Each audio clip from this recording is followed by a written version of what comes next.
Welcome back. We are here in mi casa. Now, I remember I told you guys last video we're gonna go in the house, but that video was like an hour and 45 minutes long. I think you guys had enough animals for that one video, and I was honestly tired of filming. My camera kept dying, going in and out. But here we are now. We're in my room. My room is actually real special to me because I don't really bring many people into my place of peace where I sleep, you know, but it's different than outside. It's different than the back house, animal house. My room is for mainly like the babies, special animals that need a lot of care. For instance, aka the babies. First, we're gonna start off with a baby. It's my baby, one of my favorites. I don't have many baby animals, so the ones you're gonna see, I hope you guys enjoy them, because they're not gonna be babies for long. I have spent my life raising babies up to adults. It's something I love. I don't like to keep babies because they're just so delicate, so fragile. But nonetheless, what you'll see also in my room, and also on animals that are new to me, and also ones I like to study, I'll have notes on their habitats. Now this is an old dart frog cage I took apart and redid. I put my dart frog somewhere else, but I have notes on these, on all these habitats. You'll see here on top of there. You'll see the little white piece of paper on my cage over there. There's some that I don't need notes because I already know. Not know everything about them, but I know enough to stay sharp on it. But come check out this little habitat. I'm gonna move this so you guys can see him. I don't know where he is. I'm gonna take out the stick. So these guys live in high humidity areas. High humidity is key for some animals. Hence why you'll see my little fogger I have here. There's an animal here we'll get to later. I'm kind of fogging them out. But I have a little hut for this guy with sphagnum moss in there, but he's not in there right now. He's probably buried in the water bowl or something. Nope. He's in here somewhere. We'll find him now. It's fairly you know, humid inside this little habitat. Find this kid somewhere. Take this whole little habitat apart to find him. He's not in there.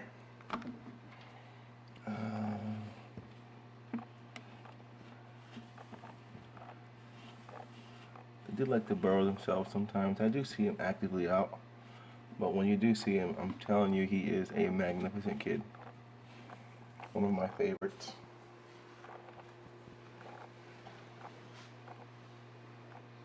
I gotta find him first.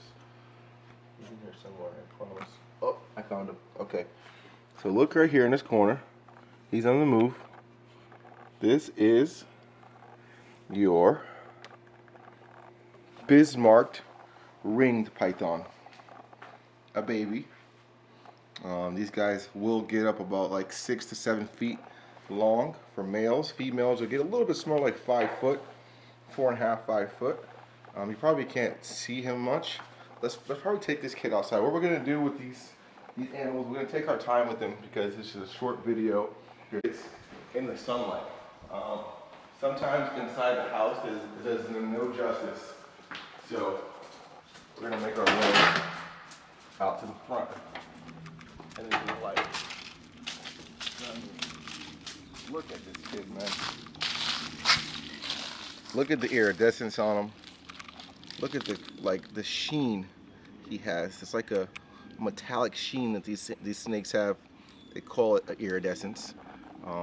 These guys do go through a color change, so when they get older, some of the species keep the black and white orange stripes, but they get more so like a brown oily color, you know. Some turn about black. Females get really jet black when they start to ovulate and, you know, have their babies. But there have been a few adult specimens that have kept the orange and black stripes. I mean, a sick kid. Now these guys are coming from a small island and off the coast of Papua New Guinea. It's like a British island, Bismarck Island. I can't think of the name of it. If you guys know, help me out in the comments. But these guys are real cool, man. The actual scientific name of this guy is a Chalice boa. Even though it's a Bismarck ring python, the scientific name is Chalice boa. There's no subspecies of these guys. It's the only one. And they are magnificent. They live about 20 years in captivity. Man, look at this thing. Now, another cool fact about these guys, you have snakes or animals that are nocturnal that come out at night and sleep during the day. Then you have animals that are diurnal that sleep at night and come out during the day. These guys are crepuscular animals, meaning that they come out in dusk and dawn. They love high humidity. They're gonna be hunting, you know, and dusk, early in the morning when it's like the dew's out, the sun's not fully up. It's just, you know, having that middle passage between, you know, the moon going down, or the moon going away, and the sun coming up. So yeah, man, they love to, you know, be active during dusk and dawn. Now I've had this guy for a few months now. Actually, about like a month and a half, 2 months. I do see him go gradually up and bask on top of his little tree branch in his cage. I'll see him perch on the bottom. I'll see him swim a little bit in his water bowl.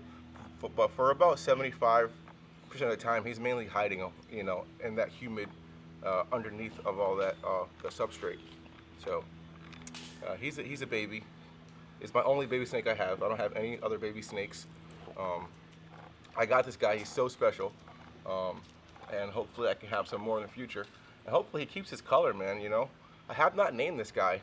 So if you guys want to help me with a name, comment down below, and we can get this kid a nice name. It's got to fit with him though, you know. He's got that, you know. I was thinking like some type of Halloween type of name, like, you know, Freddy Krueger or something, or Michael Myers. But I gotta get him something cool, man. His orange and black is just so insane. He's definitely can be snappy sometimes too. He's bitten me a few times. Of course I can't feel it because he has little baby teeth. But these guys are fairly I wouldn't say aggressive, more so defensive when they get older. But it's more so of a strong feeding response, from what I've read and studied. So your Chalice boa, and of course sometimes I botch the scientific names, but comment down below some facts about the Bismarck ring python, and hopefully down the road we can get some more in our collection and set them up nice, man. You know, we'll go up to the next one, the next animal in the room. I actually have a water monitor. I'm gonna put this guy back. I actually gotta feed him today, so later on tonight I will go and post on our YouTube stories. So if you guys are new to our channel, make sure you guys check out our YouTube stories. And I'm gonna be posting up this little guy eating a Pinky Mouse later on. It's still de-thawing right now. I should have took it out last night, but I fell asleep. But you guys get the point. So if you guys are watching, he might go and just burrow himself right back in the substrate. He gets a little freaked out. He's running around squirming, but he'll be all right. We'll stick that up in there for him to climb up. He's got his water. It's nice and fresh, but that is your Bismarck ring python. Now, that's that. We'll move on to a different speed of a different animal. This guy right now I have basking in the sunlight, but also getting soaked. It's a she. This is my Whitehead Varanes Chalice monitor. Very rare lizard. If you guys are familiar with the monitor species, you guys know this Asian water monitor I keep. Crocodile monitors, Varanes, Salvadori, and I keep African rock monitors. So this is also a different branch of water monitor. If you would really look at this animal, you probably would think it would be a species of roughneck monitor. So I'm gonna get her out. And also get her some sunlight because, ouch, inside does her no justice whatsoever. So we're gonna also walk her outside so you guys can get her full color.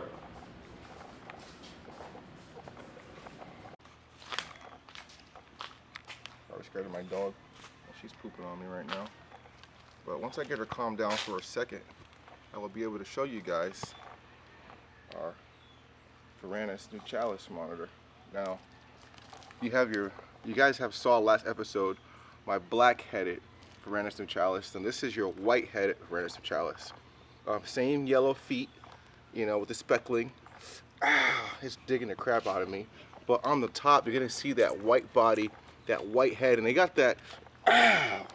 Okay, all right. I'm gonna have to readjust you because you're just digging me to pieces right now. Okay, so you see that white head? It goes down the spine all the way. Now she's a little dirty right now. She actually dropped a bunch of eggs for me. They were all infertile. She's only about 2-3 months in my collection, so. When she came in, he thought she was fertile, but we didn't know. But she finally dropped the eggs, and they were no good. But I mean, perfect animal. All her toes, full tail, no scars, no scratches, just a flawless specimen. Now getting her hydrated for her just to calm down a little bit. But look at that tail, man. Look at those feet. The speckling on the feet is so different, you know. I could throw this animal outside in a nice big habitat and let her do her thing, but I wanted to make sure she was chill. She had a couple meals inside of her. Last night I fed her a bunch of pieces of salmon, some wild sockeye salmon. For their monitors, I like to give them fish, shrimp, octopus, rats, all types of stuff. So they're never not getting the same exact thing all day, every day. She actually pounded about 15 calcium dusted and vitamin dusted crickets last night, and a bunch of salmon. So she's pretty full. That's why she pooped on me. But she's kind of chilling out right now. She's not as, you know, never mind. She was freaking out a little bit earlier. But, I mean, look at the animal, man. Just the head, the white head is insane to see on a lizard. Now, this is natural. This isn't like a genetically bred selective breeding of a mutation. This is natural, man. And that's why I said you would think this thing would be a roughneck. Look at the rough neck, the big, huge, you know, thick scales on its neck. You'd think it was part of the roughneck monitor family, but it's not. It's a water monitor. Look at this animal, man. Absolutely insane. Now, when she is full, fat, and, you know, just not all dirty, you can see that white heavily on her sides, on her dorsal. I mean, she is a specimen, dude. One of the best I've ever seen is a whitehead new Chalice. Not many people keep these in captivity. They're really, really hard to even come across in the wild. They're really rare.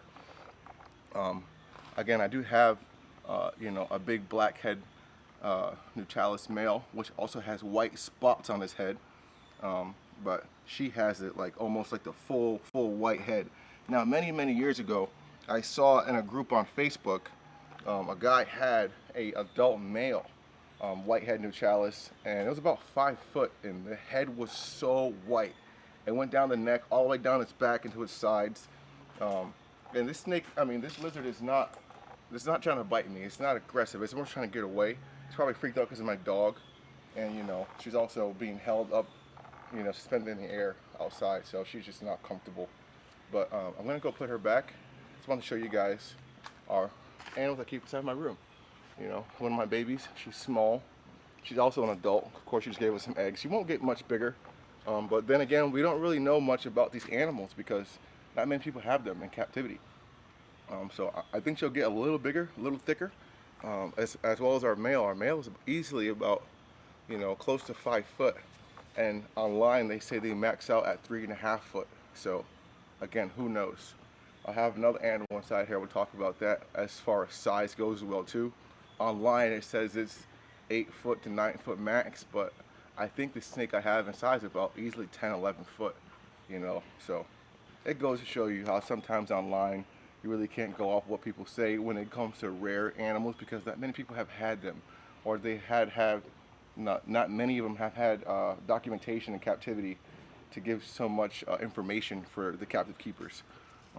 Also, not having much information on the wild because they come from small pockets, different islands, different areas around the world, where people haven't had that much time with them yet, but you get the point. These animals I can geek out all day because, again, I'm either newly learning about them, which I have not with this animal. I've been studying this guy for some time now. Again, I said I saw a guy in California have a whitehead male for some time, and he ended up selling, I believe. But I used to mention to him, and the thing had to be easily 5 foot. It was a male, and it was just beautiful. It just blew me away that that species existed, you know. Um, so, but you know, I can't stop looking at. I mean, look at it, man. Look at it. The thing, if it was evil, it would be trying to bite me, you know, and have his mouth open, and be turned around, ripping my finger up. But it's not. It's really not that evil of an animal. It's not trying to hurt me. It's just more trying to get away because it's nervous and it's unbalanced. So, like I said, we're gonna go put this girl back, and get her. But look at this animal, man. Look at her. It's just insane, dude.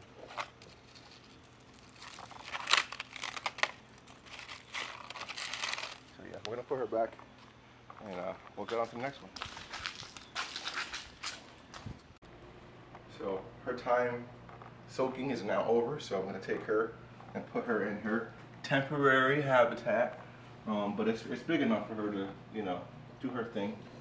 She's not like in a squished, confined area. She's got a water bowl big enough to drink out of. Again, I'm letting her soak myself, so I'm not really letting her be able to soak in her water bowl because one, I can't fit one in here that's big enough, and also two, I want to basically just keep monitoring her and check her out as she's doing her thing. For heating this girl, got that bad boy, and that bad boy right there. So she's getting plenty of heat. She gets plenty of substrate. Somewhere for her to hide back there. She'll probably go dip into her side of her little hut, get away from us. But early in the morning when I wake up, I'll see her get up. She'll go up there. She'll bask. She'll just lay out, and I can just admire that beautiful white head and white body and yellow legs and yellow tail. It's just insane. Okay, so I'm gonna rinse my hands off because I got poop on me. But you guys get, you know, what I say when I'm talking about different animals. Just really get me going. They get me hyped. They get me excited. They bring that inner kid out of me, you know. So a lot of animals in my room I have do that for me. Not saying the ones outside don't. They all do the same thing to me. It's just these kids are new, or they just need more of me in their life than I feel they do. They probably don't need me, but I want to set them up the right way, keep them the right way, learn about them, so when I do put them outside, I can build and give them exactly what they need to thrive, or I don't have to have much interaction with them. They can just be animals, you know, and all I do is provide the food. So, I mean, look at that thing, man. Just look at that thing.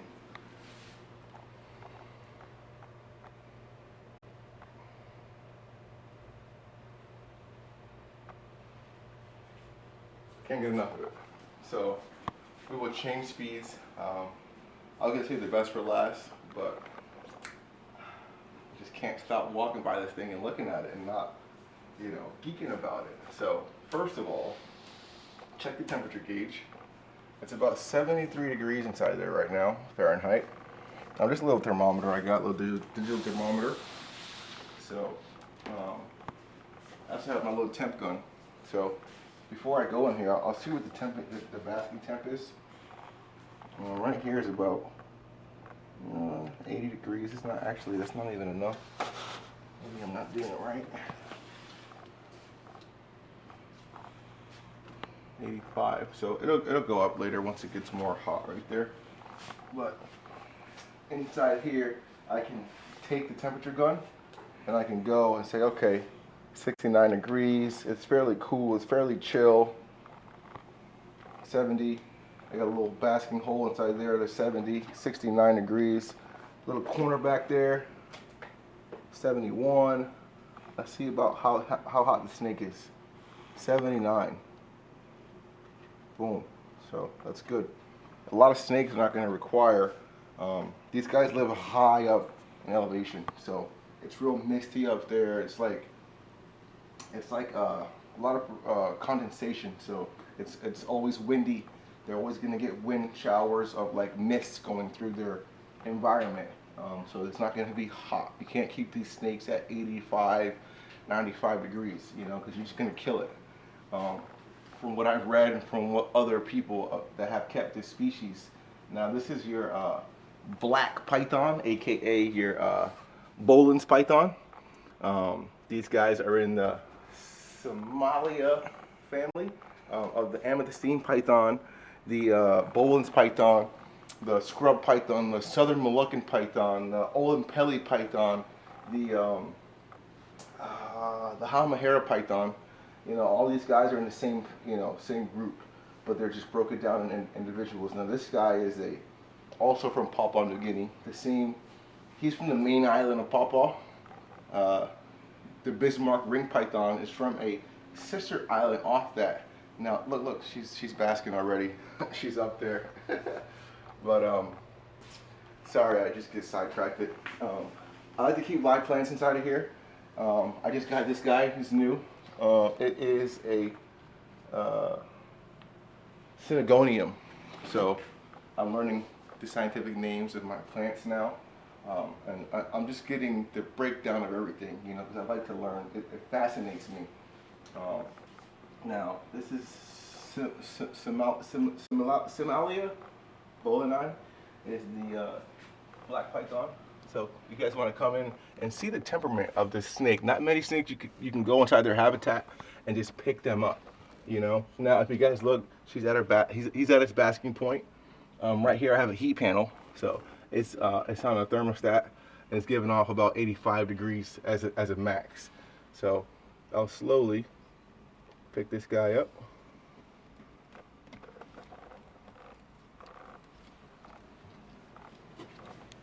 And we'll bring him out because, again, inside it really does these animals no justice.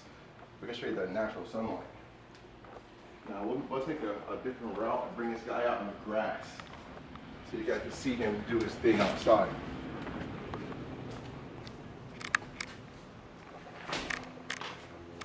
Now this is one of the holy grails of pythons. One of the, people would say it's like the top snake to have that's a non-venomous species. They're fairly expensive in captivity because they are so rare. I keep talking when I pass all the air conditioning and stuff because it's just going to kill the audio. Hey, what's up, Jack? And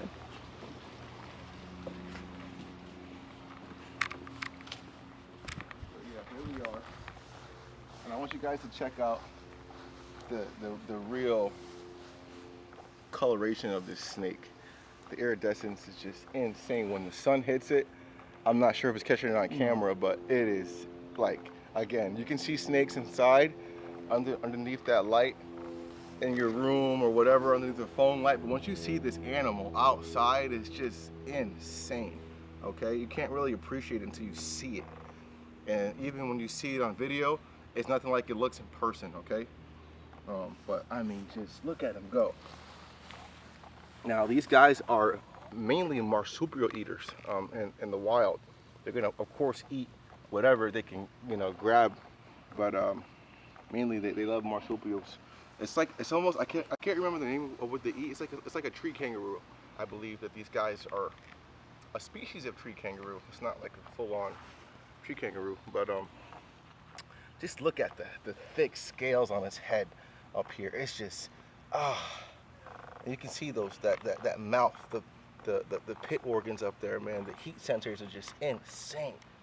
Now, the cool thing about these animals is I think maybe 1 or 2 people ever in captivity have successfully bred these animals. One guy out in Germany, and I believe one guy out in the States. But not many people can have these snakes because they require such sensitive requirements in captivity. Now this snake has 8-foot habitat, 8 by 4 by 3, and of course I want to get him something bigger, and I will eventually. But as of right now, you know, I want to make sure he has enough space to move because these snakes are. I watch this snake eat, and then it hides himself for a week and a half to digest his food, and then you'll see him early up in the morning moving around. Then he'll go bath, take a nap, he'll drink some water, he'll chill out, he'll go on, hold on side of the cage, hang out over there, just just not even curl up, but just be fully perched and just not move for hours, just chill. So these snakes are really, really active. So me seeing the snake active inside of a small habitat, it kind of bothers me. So I want to get them something bigger, so I can enjoy the animal, constantly being the animal.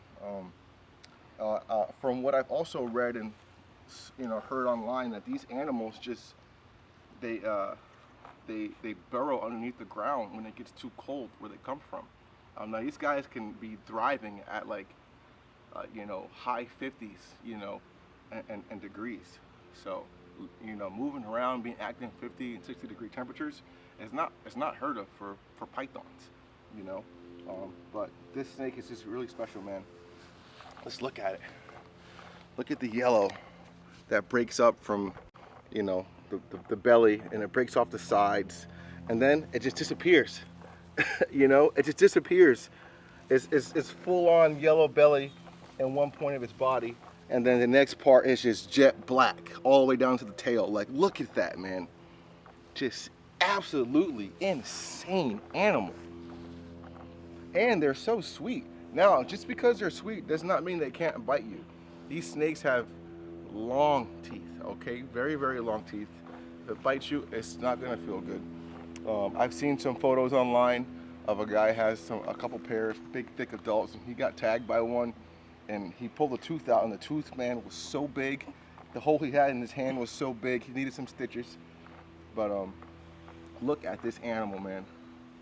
Just your Boelen's python. When you guys saw it a few episodes ago, I was feeding him, and I didn't want to disturb him, so I didn't like pull him out. I didn't stick the camera in there much, but he's actually due for a meal today. I'm gonna feed everybody in my room today, and they're all gonna eat. So before I fed him, I want to show you guys this beautiful, cute kid before I put him back in his little habitat. But I mean, just look at it. Look at the iridescence. I hope it's catching it, because it is just, it's mind-blowing. Now, I am gonna, like I said, I'm gonna set up a different size habitat for this guy. In my mind, I have a 16-foot long thing for him, habitat, but eventually I want to put him outside. But it gets hot here, so I don't know about the 95. It gets like 95 degrees out here in Florida, so keeping him indoors is probably the best thing I can do to really regulate the temperature. And even when it's cold outside, I've heard some guys say it's really good to keep these guys and just put them outside in the cold when it's cold. So in the wintertime, I'm pretty sure he likes it. I got this guy from a zoo in Texas. Believe it or not, I have a couple friends that are just private collectors, private keepers, or heads of different zoos, and they know how I keep stuff and how intricate what I am with them, and how much I care about them. And every now and then I'll get a phone call or a text from one of my buddies, and like, hey, I got so-and-so, are you interested in it? They offer me a pretty good deal, or trade something, or sometimes they even just give it to me and say, hey, take care of it, and if you have babies, let us know, we want one or two. And I'm like, okay, cool, man. So I'm really happy I got this snake. I got it from Texas, and it's just in my room, sleeping in my room, because I have to get really good with the temperatures and the feeding schedules and humidity and so on and so forth. Even with the heat, the heat's on from like 8 to 12, it cuts off, and then it's on from 3 to 4, and that cuts off, and it's on for like another hour after that, later on the day, and then the whole cage turns off at like 7:30 at night. And from 7:30 to like 6 a.m., he's just 69 degrees in there, may drop to 65. I keep my house at like 70 degrees. Sometimes I drop it down to like 68, 69, so whatever my room's at is what he is at. So hopefully too, I want to get a fan in there so I can make it a little bit cooler. But again, here is your Boelen's python, which is in my room. I can't believe it. 2018 he was born, and he still has some more growing to do, but just look at that freaking snake. Holy crap. Can you get that on iPhone for me? Alright, so we're back in our room now, and we're gonna let him go. Let him do his thing. Where he wants to go, he can go. He wants to come back out and hang out, but hey, buddy, you're back home. I'm gonna put you back where I took you from. You want to go back up there and go back to sleep or something? But there you go. So yeah, I've got a fogger over there in the corner. I've got different pieces where he can elevate from. Look, she's coiling up. He's coiling up, going back to his spot to just get some rest and gather some of that heat up there. But that snake is just, I can't function correctly when I look at him. Like my words just don't even exist in my brain no more. I just become blah. Okay, so you guys seen the Bismarck ring python baby. You guys have seen our Whitehead and Chalice. You guys have seen our Bolin's python. Now we are gonna go over to our arachnids. Now, not many people know I keep these, but as you guys know, I love tarantulas. I love spiders. I didn't love them when I was a kid because I didn't know about them. I wasn't educated enough on them. But in here, I have about 20 Balfourite communal tarantulas. So I got this set up. You guys want to come check it out? Open it, and here you see I have, okay, so in this habitat, I put a cork bark to separate a den, okay? And then I have these like little moss balls I used to keep my baby plants in.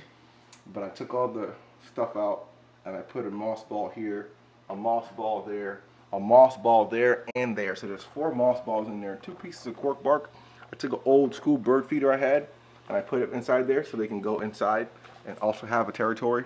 Now these tarantulas are going to be communal, so they like to live on top of each other. There's about 20 inside here. I got it from Urban Tarantulas. They sent me a whole colony of them, so thank you. Shout out to my boy from Urban Tarantulas. You can check them out down below. A guy that actually found these is, I wrote down, is Reginald Aeneas Pocock. He found these species of tarantula. He discovered them in 1897, right? He also found another species over here I'll get to next. But he found these guys, and of course living in big, huge, giant communities together. So they're not many tarantula species that can be communal. From what I've also read and researched and also got taught, is if you give them too much of a space, they'll kind of get like territorial. It's more so better to keep them in smaller spaces so they can kind of keep repopulating and do their thing, reproduce. And if you give them too much space, they get territorial. And if you don't feed them enough, they become cannibalistic and they'll eat each other. So I make sure I feed them a lot. Last night I put about like 15, 20 crickets inside of here. I don't see any of them. I think there was like, there's one hanging through these webs over here. But I have some other treats I'm gonna go grab real quick and then see if they want them. And hopefully we can see 1 or 2 come out and hunt. So I'll be right back, stay right there. I'm gonna go grab something. Okay guys, so I got a couple of treats in my hands, some thick, huge roaches.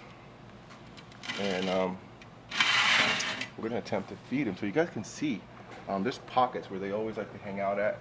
They're probably a little nervous right now because they hear me and see me over here, but I'm gonna drop one roach here in the middle, see what happens. I'm gonna move, hopefully one will pop out and grab them.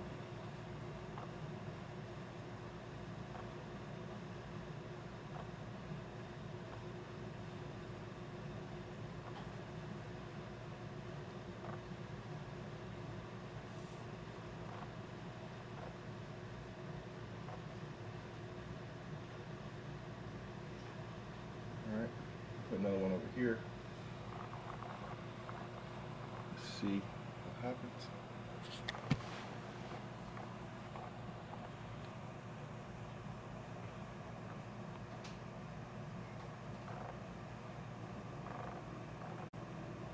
He buried himself in there. And then hopefully we get lucky.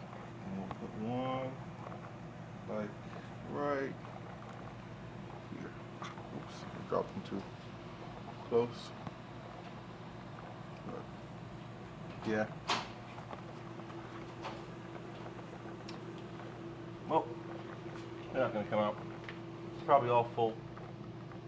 Again, I fed them a lot, so I don't want to like take it apart and show you guys because I don't want them to mess their little webs and stuff. But we'll go on to the next one. Here we have a P. Metallica. Now this is going to be your blue Goody Tarantula. Probably can't really see it, but these guys are awesome species of tarantula. They're from India. They're actually critically endangered. One of my favorite, actually my favorite tarantula, my favorite spider, like my favorite arachnid, my favorite invertebrate is this species right here. I have an adult female. She may be pregnant, from what I'm told, but I don't like to keep things in small containers, but he told me it's best to keep them here for now, and then once she may lay eggs soon, have babies, you know, whatever, little slings, and yeah, man, critically endangered species from India, your P. Metallica, also discovered by our boy Pocock.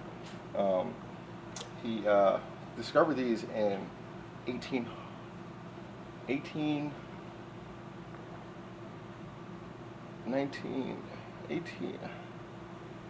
1901 he discovered these.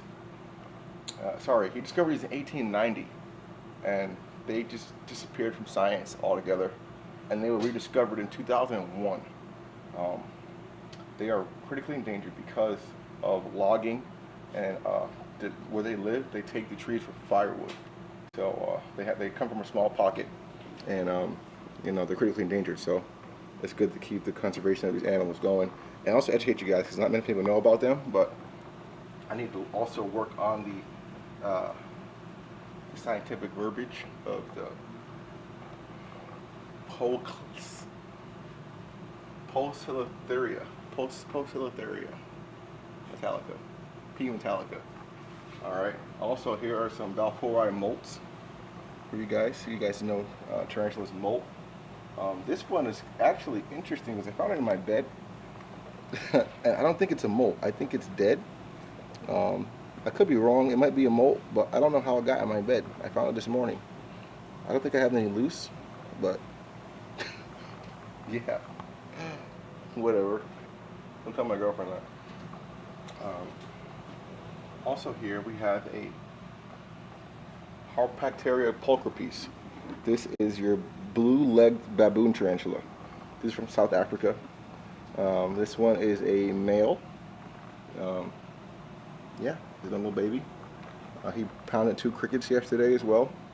And I'll feed him some more insects as the weeks goes by. And also, I want to upgrade him as well too, but for now, that's where they're staying. They sleep right by my bed.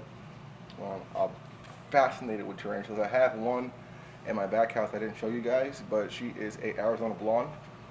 I've had her about like 1.5 years, 2 years now. So yeah, I really love tarantulas. Probably you guys didn't know, I keep spiders, tarantulas in my room. Voila, I sleep right here, and before I go to bed, I look at them all day. I wake up at like 4 a.m. when it's like no one else is up, and I just stare at these habitats. I watch them move around. They don't freak me out like they did when I was a kid, you know. I'm more so fascinated by them. I do hold this guy every now and then. I don't want to hold it right now because he just ate last night, but next time we'll do another arachnid video, because I am getting more arachnids. I promise I'll take her out also with my baby I have in the back. I'm not touching that blue-legged baboon because he is not the nicest thing, and yeah, their bites hurt. They can't kill you, but itchy, swelling, sometimes like cramping, excessive diarrhea or dysentery, and also if they do bite you, it's mainly dry bites, but they do envenomate you. The pain can last up for a couple months. So no. All right, moving on. Oh look, she's already back up there getting some rest. Told you, put them back where you got them, and they'll just do what they do. Okay, so we've seen our tarantulas, we've seen our Varanes and Chalice, we've seen our Bolin's python, so we've seen the Bismarck ring python. We got 2 more. We got 2 more reptiles. Now, I don't want to scare them, but I have a baby guru water monitor up there. He's actually basking on top of this rock, and he's gone. I got him from Vital Exotics. He's a baby. He's just like the same thing as you guys saw outside, the big, huge female, high contrast guru watermonger. He's the baby. He's from Vital Exotics. Thank you guys for sending me him. I got him set up. If you guys look, he has a nice water bowl. Also has a plant moss ball inside there, a locker to go walk up and bask, somewhere from the hide. I actually put a piece of salmon in there last night, a big piece, if you guys see that piece down there. I fed him crickets and salmon last night. He picked through the salmon, he killed all the crickets and ate them all. So I'm pretty sure he's up there just basking and digesting his food. So I will go grab him out and make him scared, but he's a baby. And I'm gradually building up our trust together, so I don't want to constantly go in there, take him out, freak him out. I don't want him associating me with a predator. So I'm gonna let him be. I want to make sure you guys saw him before he took off. I will post a little photo in this clip right there. You're gonna see his cool patterning on his back. And that's why I kept him as a baby, because again, I don't really like babies that much. But he was really unique and rare. When the oscillation on the back is big, huge stripe, when they get older and he's a full-grown adult, like 6, 7 foot, 8 foot, which he will get one day, I'm sure he'll have the sickest patterning out of any watermonger out there. But before we continue on with the next reptile we have, I'm gonna show you guys his egg. So cute. Look, he was born. I keep stuff like this because I'm a proud papa.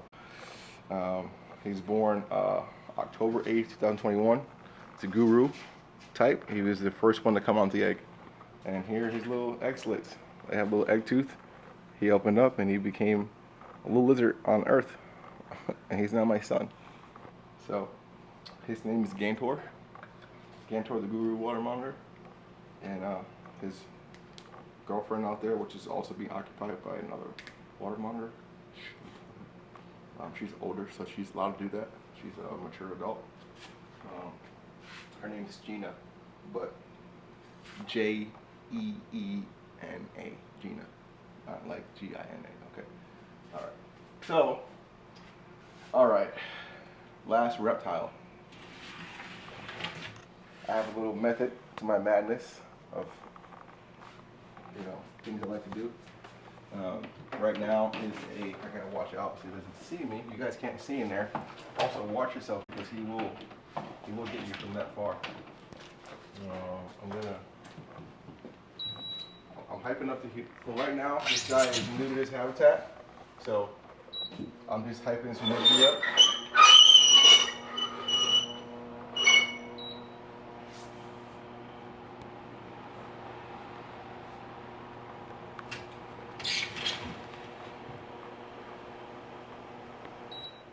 Okay, you guys see what I'm seeing? Look at my snake hook. You guys look right here. Also in a temporary habitat, I just got him. But look at the metallic sheen on this snake. Now I have to let them know that I'm not feeding them. Okay, they have a strong feeding response. So rub on his head a little bit.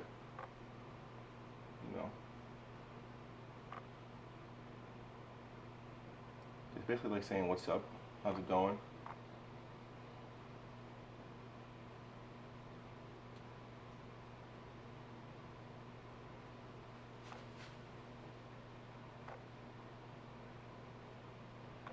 This is not a small animal, so you gotta be cautious with how you work with them,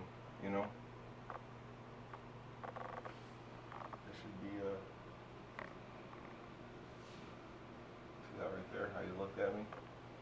I want to make sure he knows that it's not feeding time.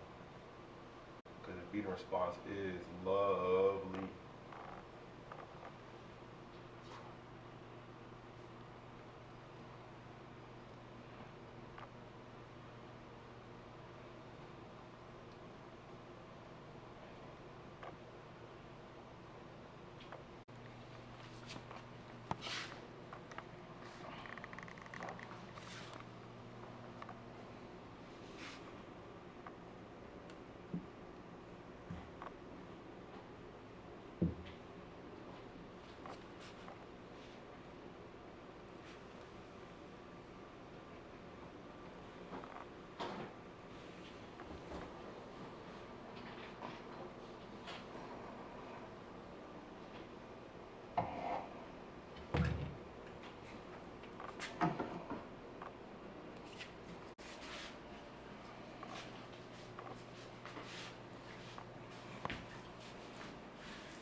Okay, so I talked about the Holy Grails. This is one of them as well too. If there's a number 1 python, it's got to be a number 1.2. It's this guy. This is your Southern Moluccan python. It's like I named earlier, the amethystine python, the Bolin's python, the scrub python, the old Pelly Rock python, the Halmahera python, and you have your Southern Moluccan python, which is this guy. Moriella Castellophis.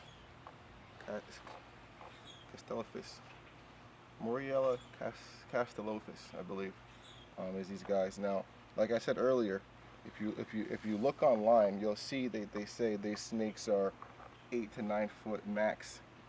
This guy is, I mean, if you guys check out his head is fat. Okay, I mean, almost like the size of my palm. I think he's easily about 10 to 11 foot. I'll let you guys judge the size of him. I'm 6'1", so I believe he's well over more than 3 feet bigger than I am. So this is also the metallic sheen on this animal, the yellow that goes up the side. These also called like your golden pythons. The females probably have more coloration than the males, but these guys are just thick. Okay, you're gonna find these guys also close by Papua New Guinea, Aranjaya, all the same Bismarck area, the same area where we're gonna find the Bolin's python. These guys are close by, not the same exact island, but they're really, really close by. So we're gonna let this guy go out in the grass and do his thing. I want you guys to see how big and thick he is. Okay, he's not small. These guys are really, really not seen much in captivity. But this guy actually, believe it or not, is a recent dad of a captive bred clutch that fully went through, and he is the follower of exanthic and normal Southern Moluccan pythons. So congratulations to this guy. He is a dad. I'm super happy to have him in my collection. Maybe like 4 or 5 people have bred these guys in captivity, but over the past like 10 or 20 years, no one has done it. And shout out to my buddy out in California, Marcel Hawk. He has a couple pairs of these guys, and he gifted me this beautiful specimen to keep in my collection. Yeah, man, I'm super happy to be able to have him. This snake has the feeding response of a retic. If you guys are familiar with snakes and their feeding response, their feeding patterns, you can have a puppy dog tame retic, but inside that habitat, if he's hungry, he's gonna be on you quick. Okay, but with the feeding response, once they're at the cage, they're pretty chill, fairly chill, but they have the teeth of a green tree python. So when you see this snake, don't think of just regular bite. Think of a green tree python bite, but this size. Think of a green tree python this size biting you. The teeth are massive. Okay, they're thick. Their head is thick, way thicker than a normal green tree python, and they have the accuracy. So their strike range and accuracy is like almost 100%. They will get you. They will get you. People underestimate how long they can strike. Look how thick and heavily bodied this snake is. He's right now basking up this nice sun, so he's not moving, he's just chilling. But I mean, I tell you, this snake will get you. You can be 6 foot away and he's there and he'll still get you. But I mean, look at this animal, man, just beautiful. Okay, now there's tons of other species of snakes that get me going. Anacondas get me going, green anacondas, Bolin's pythons, Moluccan southern pythons. I love green trees, I love Amazon basins. They get me going, man. They just do something to my body that just makes me like a kid again, you know. And I'm just happy to be able to have this type of animal like home, you know. And like I told you guys before in many episodes, many times, if it was up to me legally and they wouldn't arrest me and fine me and destroy my name in the media, I would literally take every animal I have, spend the money I can, and get it back to its natural environment, and I would let it go peacefully, happily, without any regrets or remorse. I don't care about the finances or what it takes to get them there. I would take this animal, fly it to a spot where it's from, let him go. I can't do that.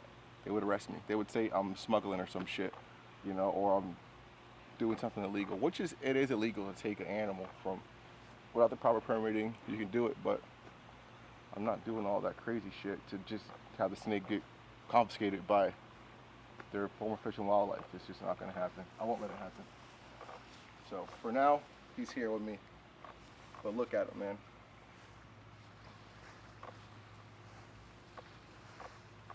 It's like how he's not moving. He's just like, yo, let me get that sun, man. That sun is it. Big snake, man. Big snake. Beautiful snake, dude. Okay? Not a beginner snake at all. You guys probably wondering why. Hey, why did you have that snake on so much humidity in that habitat? I like to get snakes when they're fresh to me. I like to make sure they have no respiratory, no nothing. So I put them high humidity. I give them a lot of water. I make sure, this guy pounded 4 large rats like 3 weeks ago. So I let him digest, let him do his thing. He's gonna go in the same size habitat my Bolin's python is in, as of now. And then once I get the 16-foot habitats for indoors, he will be indoors, but he can also handle outdoor like weather in Florida. So eventually, when I can build a nice snake-proof habitat outside, I will put him outside and hopefully find him a girlfriend. So here is your last reptile you guys are gonna see in my collection, in my room, in my house. Again, I have tons of other animals back there you guys saw, from iguanas to monitor lizards to goats and dogs and you name it, tortoises, turtles, the whole shebang. But here is one of my favorite animals I have here at our property. Also very, very, very, very, very, very, very, very, very rare. And I know one day in the future I can definitely get some babies from this beautiful guy, because he's also proven that he has just literally gave us eggs. Shout out to Marcel again, Marcel Hawk, for making history in the reptile world, in the animal world, not just the reptile world, in the animal world. He has done something real special. So congrats, man. And thank you so much for trusting me with your baby. His name is Titan. I have not changed it. Marcel named him Titan, so he is definitely a Titan of a snake. Outside of our adult olive python we have in the back, our Papuan, he is the biggest snake we have here. So he's definitely a Titan nonetheless. Look at him. Just look at him. Wow. I just love how he's just not moving. He's just chilling. All right, guys. So last but not least, we have here King Julien, my baby. Come on. Come on. Come on, let's go. Let's take him out for a little walk. Also, we're going to see other kiddo. What's up there, fat boy? This is big old fat Tatum. He dropped a big poop over there. I gotta clean that up later. But Tatum's one of my other kiddos. He comes here when his mom goes out to work in another state. He stays here with me. So we're gonna hang out with Julien for right now. Julien is our ring-tailed lemur, also known from the infamous movie Madagascar. We like to move it. It's the same exact lemur. Now, there are about 100 different species of lemurs. Some are going to be frugivores, some are going to be herbivores. They have a little bit percentage of meat in their diet. Tiny, microscopic. But I've had the privilege of working with primates for about a decade now. I've always helped wean them before they go off to their new homes.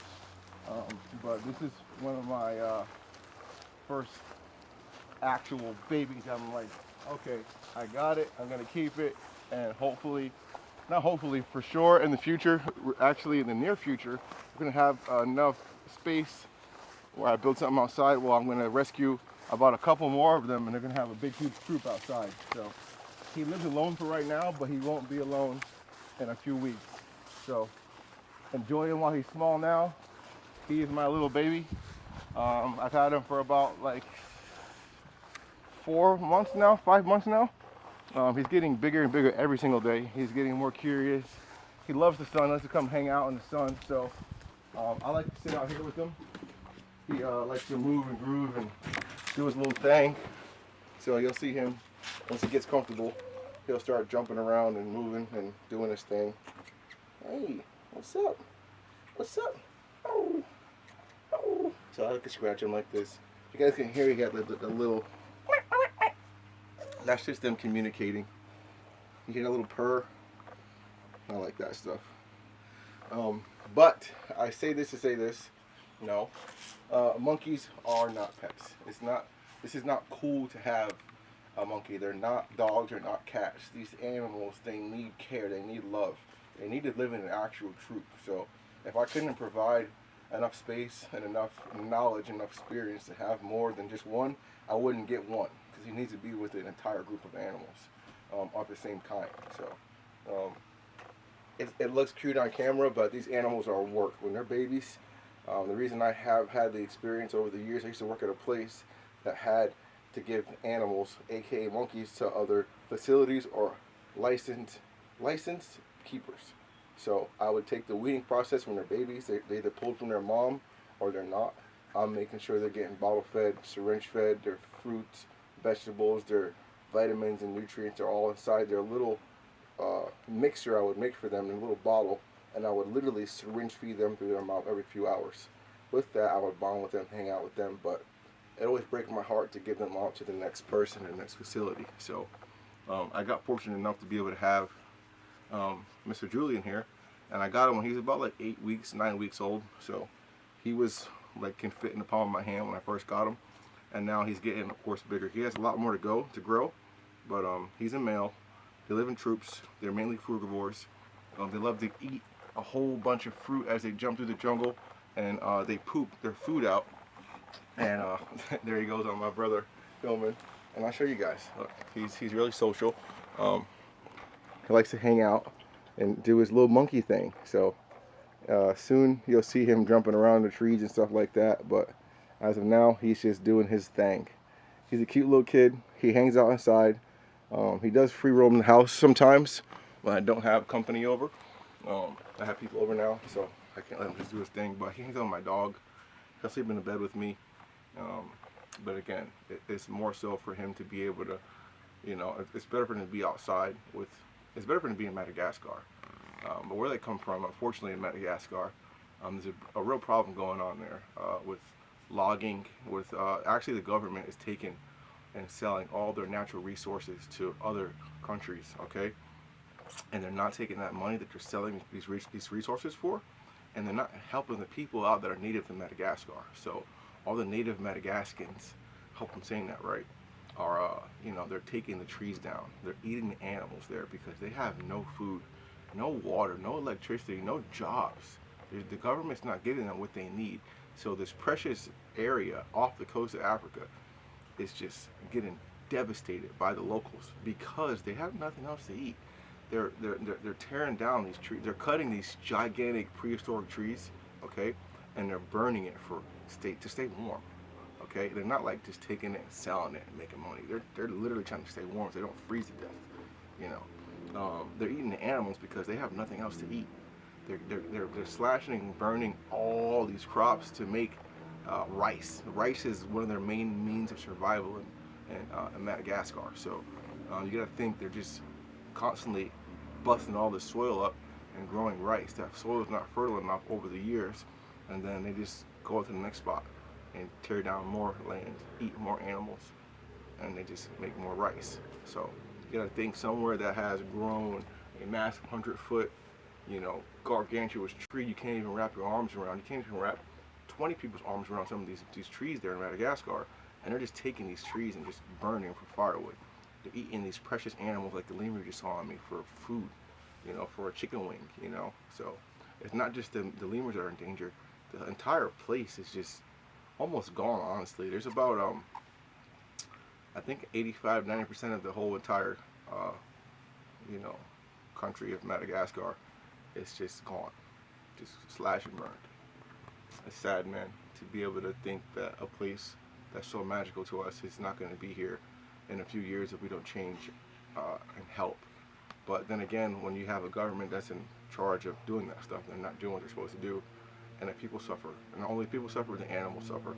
And when the animals suffer, the environment suffers, and when the environment suffers, it collapses, and they're all in trouble. What happens when there's no more fish to harvest out of those waters?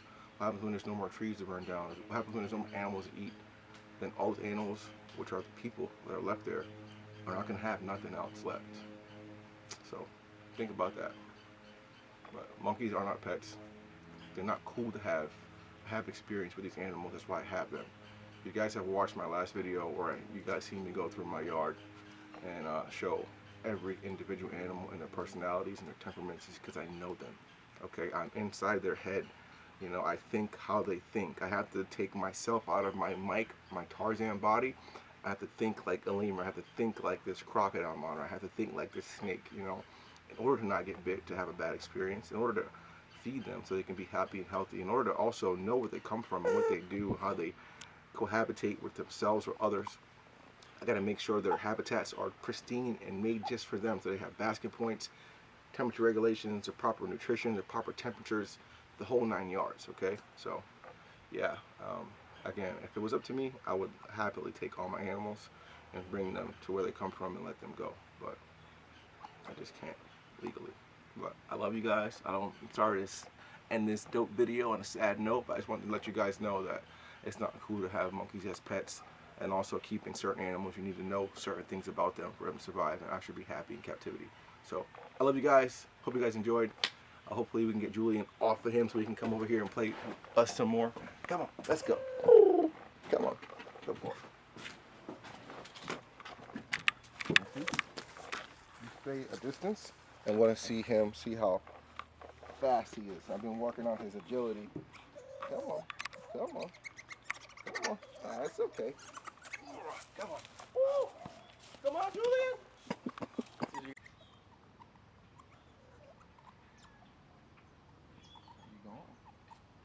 Going? Where you going? Huh? Where you going? Hey, you're okay. You're okay.